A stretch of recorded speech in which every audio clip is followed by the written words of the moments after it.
I think the Eagle that's going to be flying this weekend is going to be Saquon Barkley, let's be honest. I know. I need my Panthers, though, to try and fly. Grow some wings. Yeah, it's just, one of the best running backs in the NFL and best rushing attacks in the NFL going against literally the worst rush defense in the NFL. Yeah. I don't say that with hyperbole. I literally do say that because they actually give up the most yards to running backs in the NFL rushing and also have the worst yards per carry in the NFL. Like, it literally is the worst rush defense in the NFL. Yeah. That's probably why the spread's at like 13 right now. Only that? Yeah. It's the Adam Gold Show. Dennis Cox sitting in for Adam today. Victoria producing the show today. Still here, holding the fort down. Your name is not Chris. Definitely not Chris. The Panthers find themselves in a position they haven't been in a while, Victoria. Mm-hmm. They're not a joke anymore. I know. Isn't it great? They're not a joke. It's been a minute. Now, the last 4 games, all decided by 3 points or less. You beat the Saints by 1. You beat the Giants in overtime by 3 with the field goal. You lose to the Chiefs at the buzzer on a field goal, so you lose by 3. And you lose in overtime to the Bucs by 3 off a field goal. 2-2 in those games. Ironically, the overtime losses were field goals after a turnover, interestingly enough. But you're 2-2 in those games.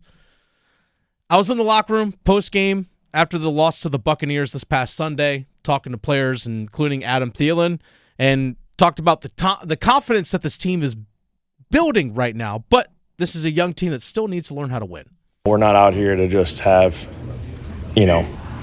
losses that feel good, right? So at the end of the day, we have a lot of confidence. I felt like the last 3-4 weeks, this team's just felt like we can win this game. The Chiefs come in here, a bunch of wins, not a lot of losses, and hey, we can win this game. I just felt like it wasn't even word said, it was just it just felt different in this organization, in this building. The week of preparation, it just felt like, hey, we can win these games. We just have to do the right things. And, that makes it more frustrating when you don't come out in the end, when you play good football, it doesn't look sloppy, and you just don't come out with the victory. Yeah, there is a belief. Talking to guys in the locker room, you could tell that these guys, hey, we expect to win. It's not like, hey, we're playing a good team. Maybe we can just have a good showing. It's not that anymore. The culture around that team is changing. That's a major part to Dave Canales, the head coach, but it's also Dan Morgan, the general manager. They're the guys that put these pieces together, right? To try and make sure that they find the guys that fit the culture of what they want to have as a team. That's also the reason why they got rid of guys who don't fit the culture of what you have as a team. A la Deontay Johnson. Yep. Ding, ding, ding, ding. Need I say more? Mm-hmm. No, I do not. But even Dave Canales, earlier this week, in his weekly press conference on Wednesday, talked about, hey, what does it mean to win? What are the things you need to do to learn how to win? It's about the focus that has to be on. It's got to be on point all the way through the finish. Do right longer than the opponent. Can we continue to execute all the way through the finish of the game? And that's where I've seen us have great focus for most of the game. But in those critical situations, the bigger the moment, the smaller the focus. It's about your fundamentals. It's about your footwork, your hand placement. It's about owning your landmarks, all those things, and just executing and having that mentality that if I just do my job consistently, that'll win. And so I think that it comes from just experience and confidence, playing together, knowing you're going to be in these types of situations, to be comfortable with those situations, be comfortable with having to go down and try to win the game in a 2-minute situation, be comfortable with having a lead and finishing in a 4-minute, and defensively getting people off the field, and executing. Details, right? We always hear Dave Canales preach about details and fundamentals. Hey, that message has been consistent, which is a good thing. But here's something as well. We noticed it, Victoria. Other teams are going to take notice of it too. Your opponent notices it too. You tell me the Eagles, as they're scouting this game, are going to go, okay, well, they beat the Saints. All right. We know the Giants. Okay, they beat the Giants. Whoa, hold on. They played the Chiefs that close? Yeah. Wait a second. We also saw this past week against the Bucs. Took them to overtime. We saw the passing game get going this past couple weeks with Bryce Young. Now, you can make the argument that the Eagles, just having coming off of beating the Ravens, and the Steelers coming up next week, Panthers right there in between. Trap game, folks. that proverbial trap game. I know. Right? Yeah. Hey, looking forward to playing the team that's in your own state in Pittsburgh. Again, you just beat the Ravens in a pretty tight one. But the Panthers have played the way they've played. Teams aren't going to overlook them or take them lightly anymore. I don't think so. They shouldn't. They shouldn't. And that's a testament to what this team has been building, at least has been starting to build. There's a new energy and buzz around this team. Something, again, Victoria, we haven't felt in a long, long time. Very long for this time. Panthers franchise. Now, I'm not saying they're going to beat the Eagles. There's a reason why they're literally almost 2 touchdown underdogs. This matchup is a terrible one, by the way. A terrible matchup for a couple of reasons. One, what do the Eagles do as good as anybody in the league? Run the football. But also, they're committed to the run.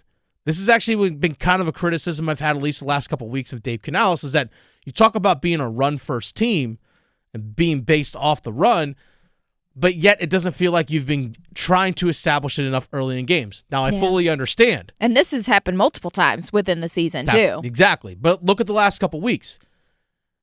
Both the Buccaneers and the Chiefs blitzed like crazy. They stacked the box. Against the Buccaneers, literally 2/3, this is according to like some of the advanced stats and stuff, literally 2/3 of Chuba Hubbard's carries against the Tampa Bay Buccaneers came against a quote-unquote stacked box. Well, when other teams are stacking the box like that, that means, hey, we're going to try and take away the thing that you do best, and that's run the football. Hey, makes sense, right? Yeah. We know that the Carolina Panthers can run the ball and run the ball pretty well. They've done it for the most part this season. Chuba Hubbard's been one of the top running backs in the NFL. So what am I going to gear up to do? Stop that guy. Make him beat us in the passing attack, because as good as Thielen is, and as young and of a raw talent that Xavier Legette is, and hopefully Jalen Coker plays this Sunday. Same with Jadeveon Sanders, to be determined. As good as some of their young pieces are offensively in terms of their pass catchers, they still don't have that game breaker. They don't have that person that really can, hey, I can catch the ball. We've seen some playmaking glimpses from Jadeveon Sanders, but they don't have right now. Maybe Xavier Legette can become this, but a guy that can catch the ball like on a underneath crossing route and take that ball 45, 50 yards. We don't really see that from the Panthers. They don't have someone that's there yet. Maybe Legette can be that. That's what he was a lot at South Carolina. I know he's been pretty good with contested catches and catching touchdowns in the red zone, but we haven't seen that guy get the yards after catch, at least on a consistent basis. So yeah, what am I going to do? I'm going to load the box to stop your best asset. And I'm going to blitz. Now, Bryce Young's handled the blitz quite well. We've shown his ability now, at least he's displayed it these last few weeks, extending plays, keeping his eyes downfield, and he's shown a lot of poise under that pressure. Something he wasn't doing, A, last year, or B, even earlier this season. But here's where the defense of the Eagles is different than what the Bucs and the Chiefs do. The Eagles don't have to blitz. Those guys like Jalen Carter, some of their defensive linemen, they can just beat you one-on-one up front. They don't have to blitz. And Vic Fangio, their defensive coordinator, runs a lot of zone defense. When you're blitzing as often as what the Buccaneers and what the Chiefs are doing, you're going to get a lot of man-to-man. So it's going to be a different style look for Bryce Young as well as Dave Canales as a play caller. I don't know how the matchup really suits them at all. Because even though they can just rush 4, the Eagles are still great in the run defense. My gosh, Cooper DeJean, who fell to the second round to them, is their nickel corner, plays in the slot. They don't really have to take him off the field. Almost basically plays like a weak side linebacker if you try and load the box, or at least if you try to run a heavy personnel. He doesn't really have to come off the field. They have really young athletic corners. It's a really, really good defense. Vic Fangio's got something cooking over there defensively over there. I don't like the matchup for the Panthers this weekend at all. No. But the question is, you've been competitive these last 4 games. Just look at the scores. Mm-hmm. Just watch the games. They've been competitive in these ones. Very. And yeah, you're outmatched in this one, and you got to go on the road. You don't have the comfort of these last 4 games. You played Saints at home. You played in Germany. It's not really on the road because it's a neutral site game. Chiefs were at home and the Bucs were at home. Now you got to go on the road. Mm-hmm.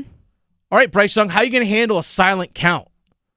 How are you going to handle those kinds of things when Lincoln Financial gets popping? Hopefully it doesn't snow either. Hey, you know what? Bring it. I love snow Give it to football me. games. I just don't know. I'm wondering how Bryce would do in snow games. I mean, we haven't Great seen question. it yet. We haven't so seen it yet. That's why it's a big question mark. But who knows? But you know what? I'm going to be watching this game anyway. Oh, yeah. But if there's ever snow football, put it on my TV. Oh, I love it. If there's football in the snow, I want it on my television. wanna I don't see care it. who's playing. I know. But I'm going to be locked in on this game for sure.